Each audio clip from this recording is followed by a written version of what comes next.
Car modification ಸೆಂಟರ್ನಲ್ಲಿ ಅಗ್ನಿ ಅವಘಡ ಸಂಭವಿಸಿದ ಪರಿಣಾಮ ಅಪಾರ ನಷ್ಟ ಉಂಟಾಗಿರುವ ಘಟನೆ ಮಂಗಳೂರಿನ ಪಳ್ನೀರ್ ಬಳಿ ಸೋಮವಾರ ಮುಂಜಾನೆ ನಡೆದಿದೆ. ಇಲ್ಲಿನ ಟೋಫಾಜ್ ಕಾರ್ ಸೆಂಟರ್ನಲ್ಲಿ ಘಟನೆ ಆಗಿರುವಂಥದ್ದು. ಅಗ್ನಿ ಅನಾಹುತ ಸಂಭವಿಸಿದೆ. ಇದು ಮಾಜಿ ಶಾಸಕರಾದಂತಹ ಮೊಯ್ದೀನ್ ಬಾಬಾ ಅವರ ಸಂಬಂಧಿಕರಿಗೆ ಅಂದರೆ ತಂಗಿ ಮಗ ಸಿಯಾಜ್ಗೆ ಸೇರಿದಂತಹ ಸಂಸ್ಥೆ ಅಂತ ಮಾಹಿತಿ ಇದೆ. ಘಟನಾ ಸ್ಥಳಕ್ಕೆ ಪಾಂಡೇಶ್ವರ ಅಗ್ನಿಶಾಮಕ ದಳದ ಸಿಬ್ಬಂದಿ ಆಗಮಿಸಿ ರಕ್ಷಣಾ ಕಾರ್ಯಾಚರಣೆಯಲ್ಲಿ ತೊಡಗಿದ್ದಾರೆ. ಇದು ಮಂಗಳೂರಿನ ಪಳ್ಳೀರ್ನಲ್ಲಿ ಆಗಿರುವಂತಹ ಘಟನೆ.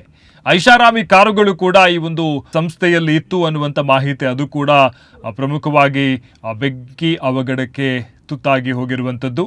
ಐಷಾರಾಮಿ ಕಾರುಗಳು ಕೂಡ ಇತ್ತು, ಅಂದರೆ ಮಾಡಿಫಿಕೇಶನ್ಗೋಸ್ಕರ ಅಲ್ಲಿ ಕಾರನ್ನು ಇರಿಸಲಾಗಿತ್ತು. ಈ ಸಂದರ್ಭದಲ್ಲಿ ಅವಘಡ ಸಂಭವಿಸಿದೆ ಅನ್ನುವಂಥ ಮಾಹಿತಿ ಇದೆ.